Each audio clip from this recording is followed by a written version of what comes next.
finds a chocolate frog, and it says Nick's name on it, and then they all leave to go get the book that Hermione's talking about, just like in the book.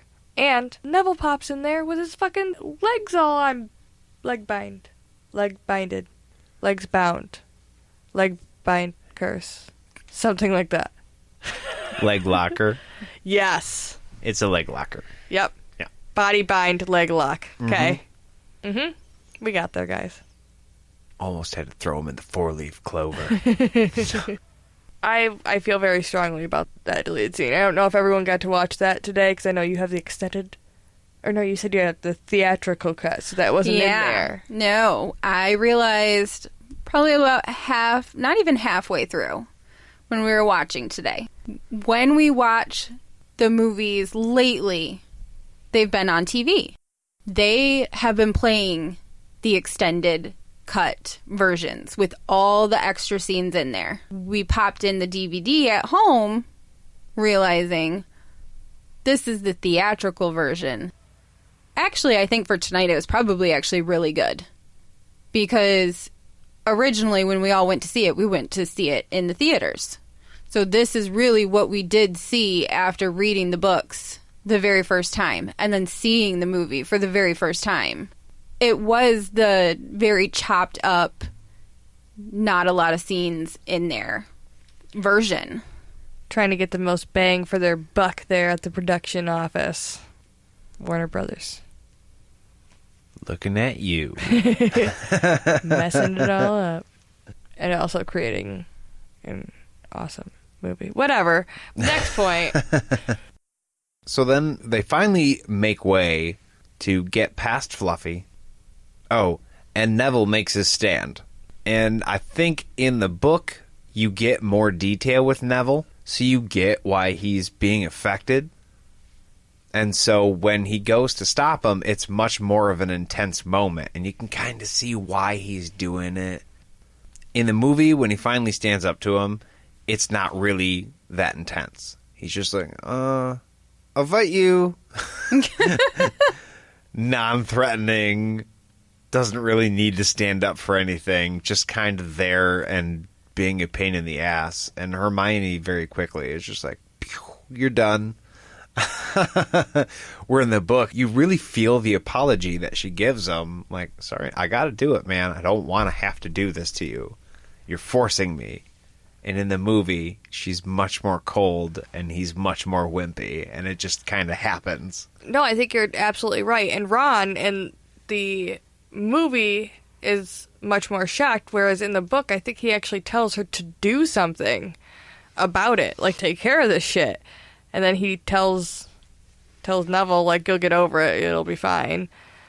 And Neville, like you said, it makes a lot more sense in the book as to why Neville is finally like, no, man, you're not doing it again. And he's personally hurt by them leaving and doing that because he's been lied to in the book.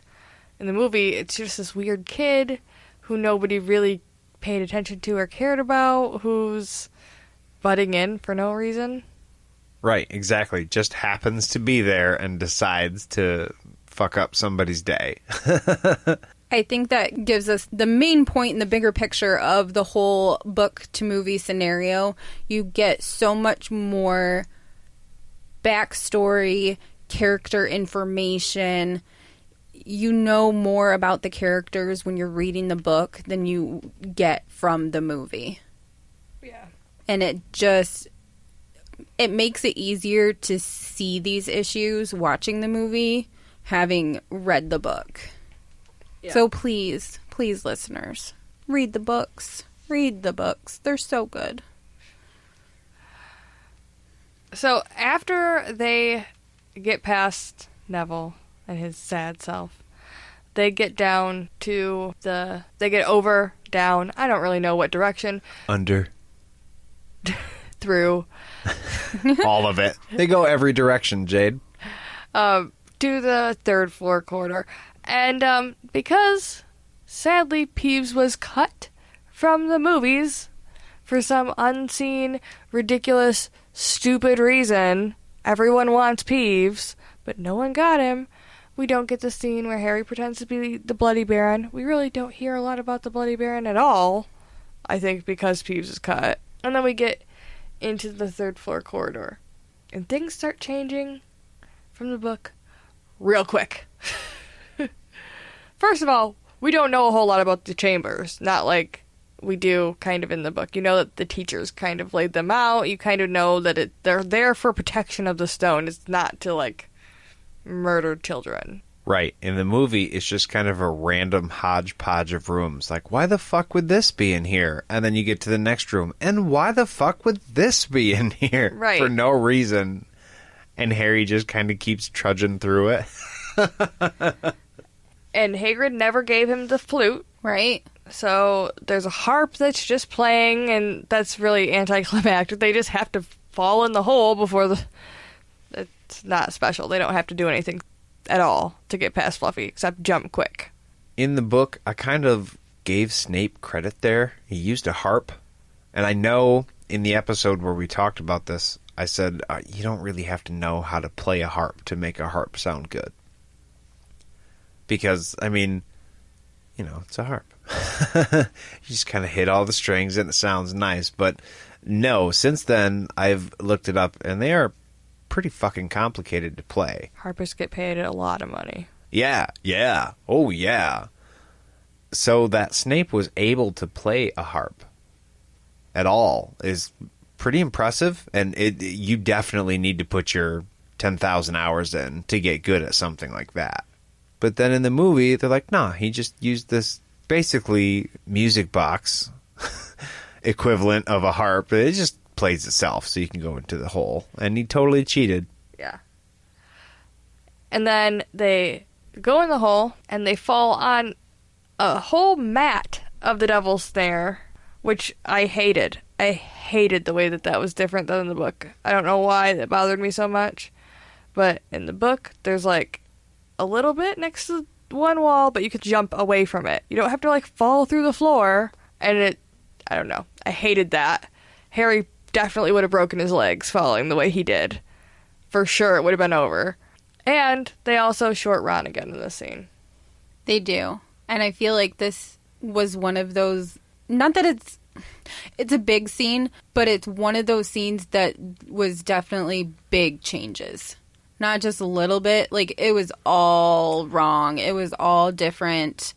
The spell that was used wasn't even the same. There was just nothing right about this scene. Yeah. No, I didn't like it. I didn't like that they didn't have the funny exchange between Ron and Hermione. I didn't like that Ron was the one freaking out for no reason, and Hermione was the one that was, like, kind of chill and, oh, he just won't calm down, will he? Well, shut up, Hermione. Are you a witch or not? That's how it should have gone. It wouldn't be hard. And then she uses her bluebell spells. It would have, like, her bluebell spell, it would have made sense. It would have made sense. And I disagree. Wholeheartedly. And then we get to the key room. And the key room is the key room. But the keys are fucking evil now. Yeah. I love how nothing happens until he touches the broom, and then they come over the ledge in that room and just fucking bear down on his ass. In the book, it doesn't happen that way. So when I was watching it today and they all came over that ridge, I was like, oh my God, he's going to die. I feel like the one thing out of that scene that does actually make the sense, though, is nothing's happening until he touches the broom. I think it actually kind of made sense. Though it's not the same, I kind of see it works. Yeah. I think it was very funny the way that he literally said, it's too easy, kind of poking at the book, like, it would have been too easy for it to just be catching a key. Right. If the keys went, like, all crazy like that, tried to take out the door when he went through it, how come there wasn't already a set of keys that went through it when Quirrell went through the door first? They should have been stuck in the door, yeah. Right. Crappy movie making. editing, production. I remember. So true. I remember the chapter. I had made the suggestion that the broken wing was probably from Quarrel, or no, it was you that said something about it. The broken wing probably being from when Quarrel had to catch it. Yeah. But then the other keys, like, I'm just talking in the movie, there should have been, if they went so crazy after him going into the door like that, you would have thought there would be keys already into the door when they first walked in. It definitely would have given them a clue. It is interesting that doing it this way for the movie makes it more believable that not just anyone could catch the key. It had to be someone like Harry, who was an exceptional seeker. But then that leads to the question, like, is Quirrell super good at, like, broomsticking? Or what? No, that's true. How the heck would he have done it then? It's a purpose for Harry to do it. Yeah. That makes sense.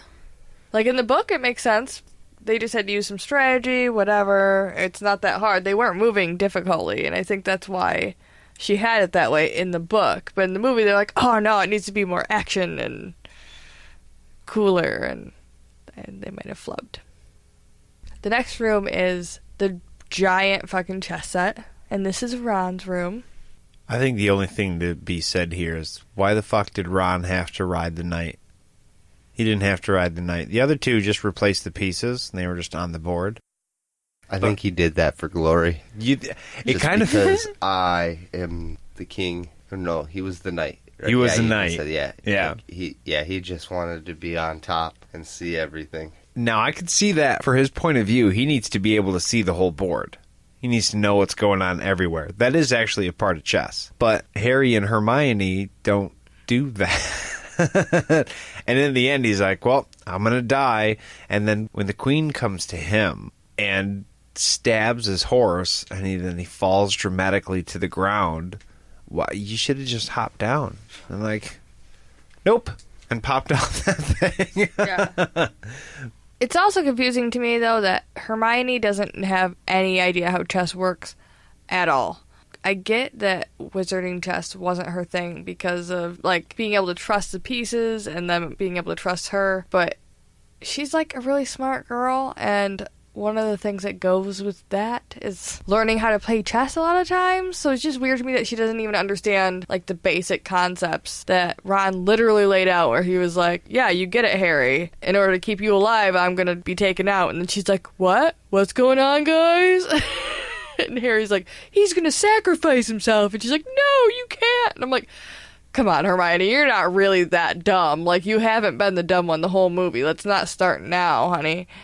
Hermione don't play no games. No, that was like, let's be real. Apparently, that's literal. Yeah. Exactly. Literally no games.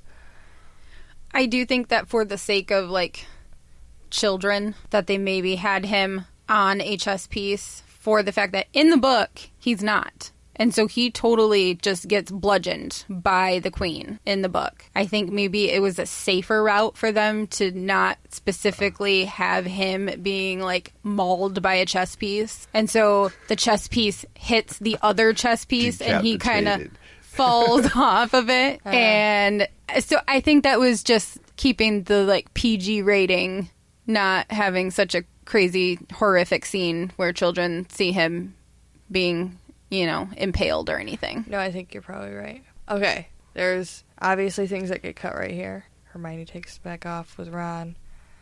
Real quick, there's two things I forgot to say, and I just have to say for my soul. Number one, the centaurs are completely fucked in the movie. They're supposed to be attractive, first of all.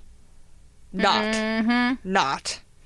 Second of all, two of them get cut, and we don't get the funny scenes where they're like, Mars is bright tonight. We don't get any of that bullshit. It's not okay. And Bane isn't in there. Like, all of that is just, he doesn't ride on it. And that's the only time we see him in the whole fucking series. You don't even see him later, where you're supposed to. Fucked, guys. Fucked. Second thing is that apparently in the movie, after the Forbidden Forest scene, Hermione says Voldemort for the first time. It creates a continuity error because later in the books she acts like she's saying it for the first time, and she's not, because